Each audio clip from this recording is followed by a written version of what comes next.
In 1996, the Education Quality and Accountability Office, EQAO, was established. Since our testing and evaluation began, thousands more students have reached the provincial standard. This is an achievement we should all be proud of. EQAO wanted to extend that sense of pride one step further by honoring those schools that have achieved significant EQAO test results. To do so, we are pleased to announce the establishment of the Dr. Bette M. Stephenson Recognition of Achievement. If you look in the dictionary, next to the word achievement, with a purpose in mind, you're going to see a picture of Dr. Bette Stephenson. She was passionate, and she continues to be passionate, about everything that she's ever done. She said that when she sees something that needs to be done, she sort of thinks she better get on and do it. I think she especially wants a better world for children and youth. I think she thinks education is the way to get that better world. Dr. Stephenson was born in Aurora, Ontario. My mother's decision to do the things that she has done, I think, according to my grandparents, started very early in her life. She had an appreciation of their local doctor, and I think that her declaration was very early, 4 or 5, that she was going to be a doctor and she was going to have 6 children. I asked her how she felt as a teenager, what made her believe she could be a doctor when very few women were. And she told me a story of waiting outside the dean's office at the medical school till he let her enter the medical school. It never occurred to her that they wouldn't let her enter if she made her wishes known and her commitment understood. Dr. Stephenson attained her medical degree from the University of Toronto in 1946 and went on to practice medicine for 40 years. While working as a physician, Dr. Stephenson became the first female member of the Board of Directors of the Ontario Medical Association and the Canadian Medical Association. Later, she would be elected as the first female president of both organizations.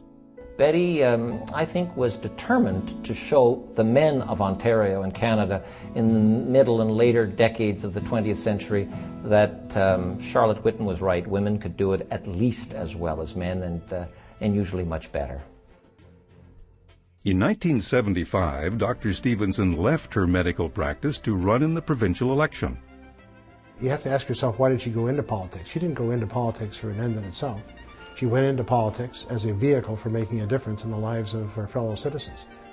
I'll tell you, Bette Stephenson was like none other. She was feisty, fearless, fulminating, and in a funny kind of way, she was one of the most popular members for those very qualities. During the 60-minute question period, and Bette was Minister of Labour, she was Minister of Education, she was the Acting Minister of Health, she was the Treasurer. But Bette answered everybody's questions. I can still see her sitting there with Roy McMurtry, who was searching for some answer to some justice question.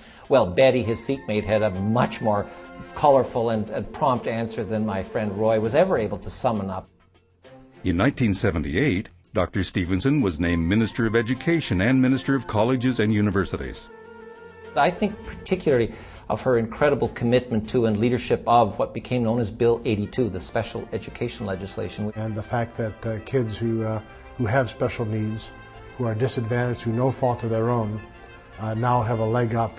In the early 80s, Dr. Stephenson stepped up and introduced some far-reaching legislation that now informs best practice in elementary, secondary schools, and even in post-secondary education. She really, I think, set the bar for those of us who followed as ministers of education because of her energy, her compassion, and her dedication to educating all children and youth.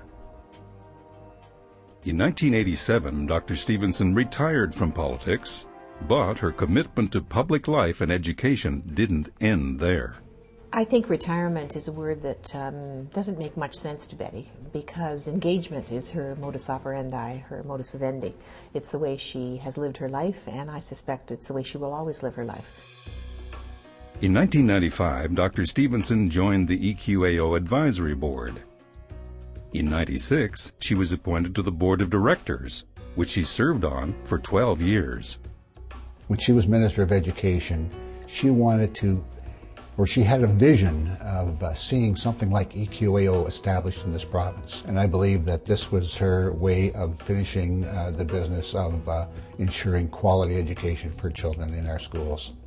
The whole equity issue as far as English language, French language education, she deeply cared.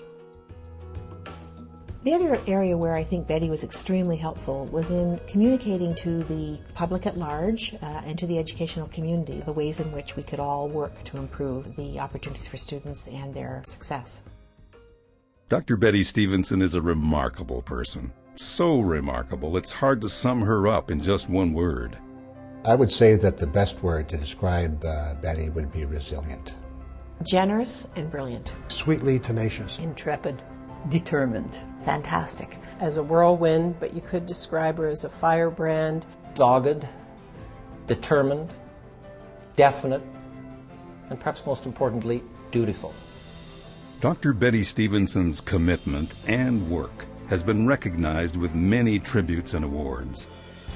EQAO is proud to celebrate her achievements by establishing the Dr. Bette M. Stephenson Recognition of Achievement that will acknowledge exceptional school communities across Ontario. Congratulations, Dr. Stephenson, and to all the schools receiving this recognition for all the work you do to support student learning.